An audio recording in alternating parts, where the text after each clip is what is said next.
My name is Miss Jones. I'm a northern girl who works in the cotton factory. I have worked here since I was 14. It's not my favorite thing to do, but it's money for my family. My dad died when I was just 5 years old, and it was just me, mom, and my little sister. It is hard to control how we live now. I am the only one that brings anything home. The cotton factory has its ups and downs to it. I have made lots of friends while working here. Some of the people that work here I have known since I was really little. One of the girls used to live near and work in the factory with me, but her family got sent to the South to help stop slavery. The factory has harsh people running them. Even if you stop for 1 minute, they would yell at you to get back to work. All they care about is money. Even work has not been that well lately, though.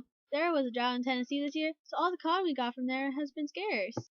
Even though I was not born when the cotton gin was invented, I still know the impact it took on this land. More slaves were forced to work in the fields because the owners could plant more and more cotton in the fields. Slave owners would buy more and more slaves and take it from the north. Freed slaves were no longer free. They were captured and put back to slavery. My lovely little sister Anne is working on the Underground Railroad. I never knew what it was until she told me about it. I thought the Underground Railroad was where a train would go underground, but no, it's a place where runaway slaves go to hide from people trying to find them. The secret rooms that we have are always filled once a week with runaways. At least it only happened once a week, or I'd be in over my head.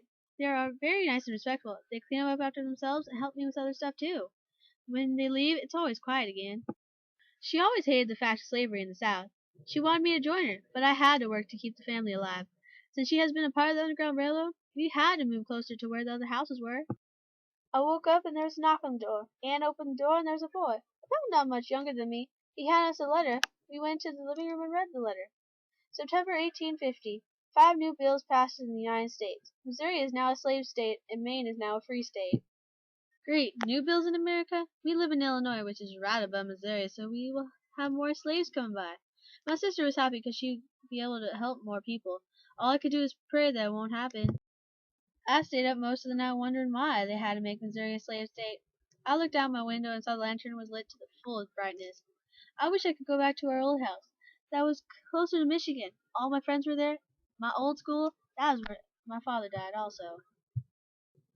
That morning, I got woke up from a scream from my mama. I ran downstairs quickly and couldn't find my sister anywhere.